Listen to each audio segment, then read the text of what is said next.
বাংলা এবার কাঁপছে।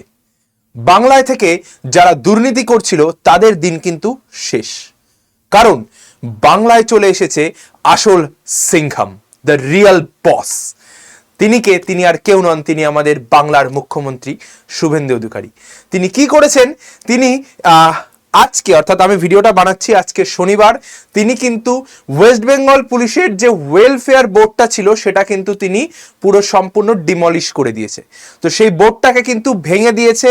তো সেখানটায় তিনি কি করেছেন না করেছেন, কি তিনি বক্তব্য রেখেছেন সেটা সম্পূর্ণ জানবো। প্রত্যেকটা লাইন উনি কি বলেছেন সেগুলো আমি তোমাদের সঙ্গে শেয়ার করতে এসেছি, ঠিক আছে? হ্যাঁ, থাম্বনেল দেখে অনেকে ভাবছো যে স্যার এখানে তার সঙ্গে পুলিশের শূন্যপদের কি কানেকশন আছে, সমস্তটা বলবো। ভাই আগে তোমরা খবরটা শুনে নাও, কি রয়েছে না রয়েছে ভিডিওটার এন্ড অবধি দেখো, সম্পূর্ণটা জেনে যাবে।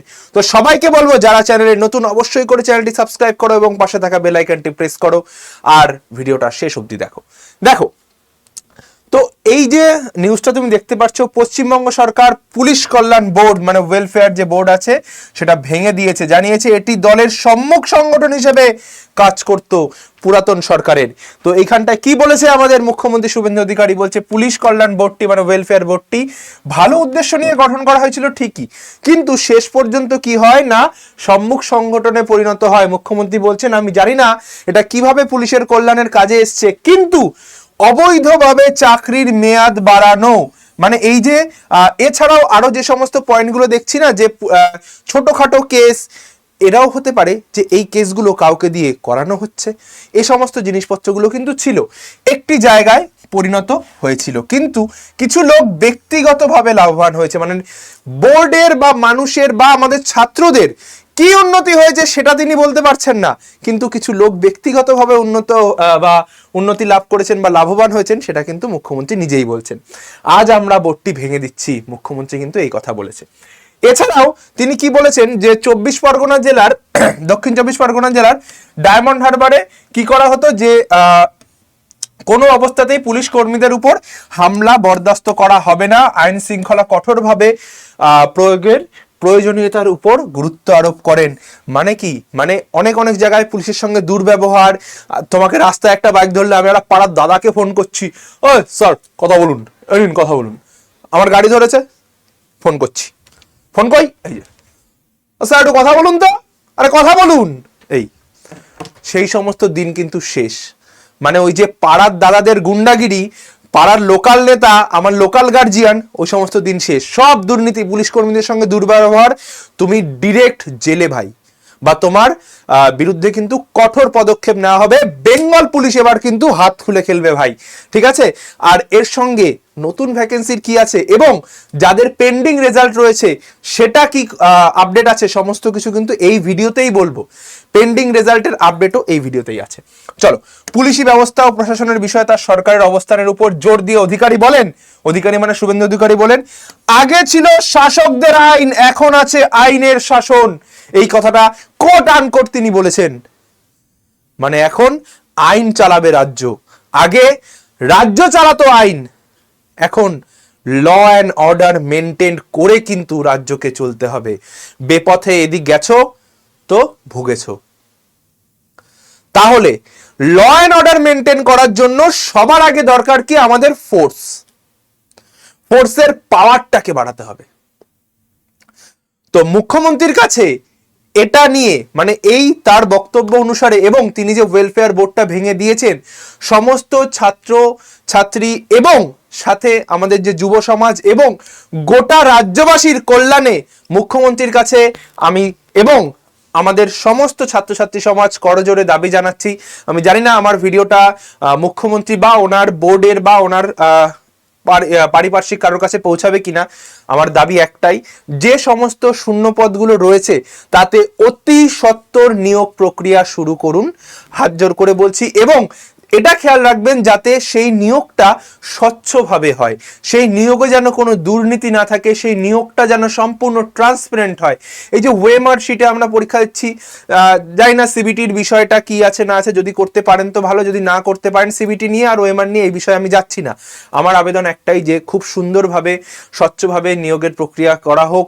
মেয়েদের হাইট যেটা কম করার দাবি আমাদের ছিল, কারণ মেয়েদের হাইট 160 সেন্টিমিটার, কিন্তু কেন্দ্রীয় সরকারি পরীক্ষায় মেয়েদের হাইট 157 সেন্টিমিটার করা হোক, ঠিক আছে।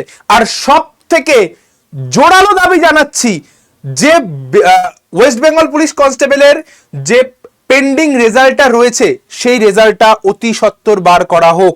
সেই রেজাল্টটা আমি চাইবো যেন অতি সত্বর, যত তাড়াতাড়ি সম্ভব সেই রেজাল্টটা বার করে দিন, কারণ প্রচুর ছেলে মেয়ে অনেক দিন ধরে আশায় বসে আছে যে স্যার আমার একটা ভালো নাম্বার আছে, আমি পাশ করে যাব, এটাই কি একটা কেস হয়েছিল, কোথা থেকে কি হয়েছে না হয়েছে, আমরা কেন ঝুলে থাকবো, আমাদের প্যানেলটা বার করে দিন, আমাদের জয়েনিংটা দিন।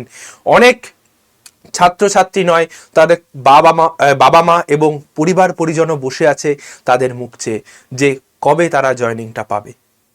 তো সরকারের কাছে আমার একটাই আবেদন যে এই ছাত্র সমাজ যারা রয়েছে তাদের কথা মাথায় রেখে আপনি অনেক ভালো ভালো কাজ করছেন, এবং এই যে পেন্ডিং রেজাল্টটা রয়েছে অতি সত্বর বের করে দিন। আমাদের ধারণা যে মে মাস থেকে জুন মাসের মধ্যে রেজাল্টটা আশা করি বের হয়ে যাবে।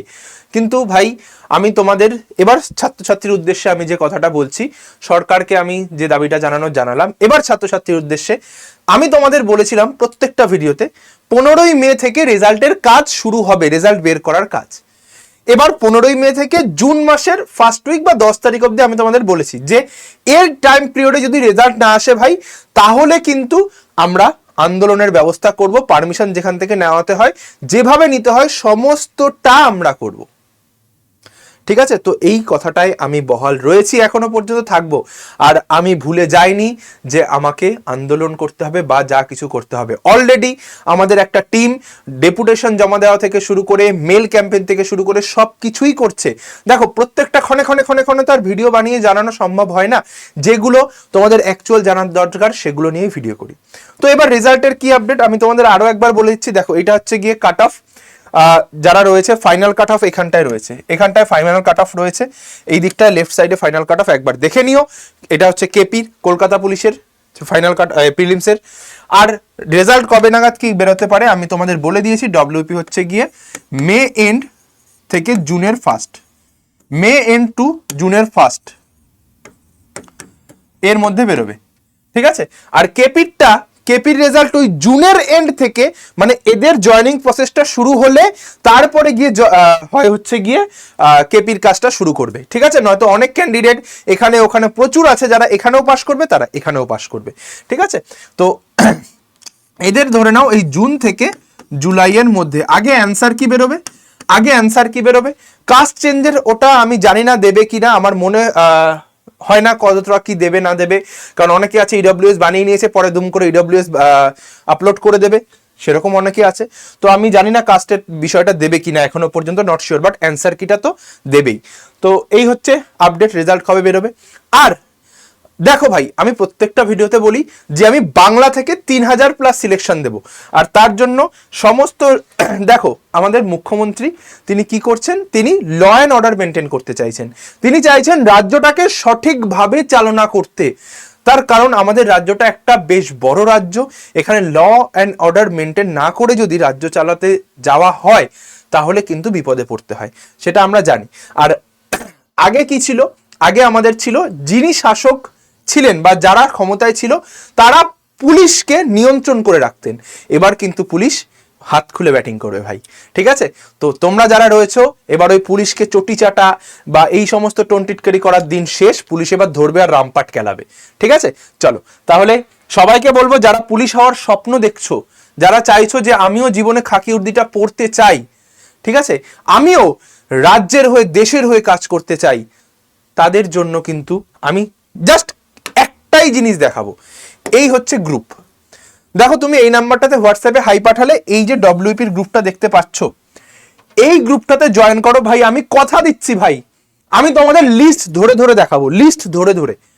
নেক্সট যে ভ্যাকেন্সিটা আসবে সেটা 50,000 হোক, 12,000 আসুক, 15,000 আসুক, 20,000 আসুক, ডব্লিউবিপিতে আড্ডা 24/7 বাংলা 3,000 প্লাস সিলেকশন দেবে আমার হাত ধরে। আমি এটুকু কথা দিচ্ছি, আমি এটুকু কথা দিচ্ছি ভাই, যাই ভ্যাকেন্সি আসুক 3,000 প্লাস সিলেকশন আমি দেবো, সেটা ডব্লিউপি হোক, কেপি হোক, আবগারি হোক, এসআই হোক, এসআই হোক, যা আসুক সব জায়গাতে সিলেকশন আমি দেবই। তার জন্য যা করতে হয় আমি করব। এই গ্রুপটাতে প্রশ্নের ফ্রি পিডিএফ থেকে দেওয়া শুরু করে কখন কোন ব্যাচটা তোমাদের নিলে ভালো হয়, কখন কোনটুকু পড়বো, কোথা থেকে পড়বো, নিজের টাইমটাকে কি করে ইউটিলাইজ করব সেটাও বলে দিচ্ছি। আর আমি আবারও বলছি, যেরকম জোর গলায় এই কথাগুলো বলছি না, জুন মাসের ফার্স্টের মধ্যে রেজাল্ট না আসলে আন্দোলনেও যাব, এইটুকু কথা দিচ্ছি। চলো, সকলের সঙ্গে দেখা হচ্ছে আবার পরের কোনো ভিডিওতে। ভিডিওটা এখানে শেষ করব। সকলকে জয় গুরুদেব, জয় বড় মা। আবারও একবার মুখ্যমন্ত্রী মহাশয়ের কাছে আমার আবেদন রইল যে দয়া করে ডব্লিউপি এবং কেপির রেজাল্টটা অতি সত্বর প্রকাশ করুন, কারণ অনেক ছেলে মেয়ের ভবিষ্যৎ এটার উপর নির্ভর করে আছে। জয় গুরুদেব, জয় বড় মা। প্রত্যেকে ভালো থাকবেন। টাটা।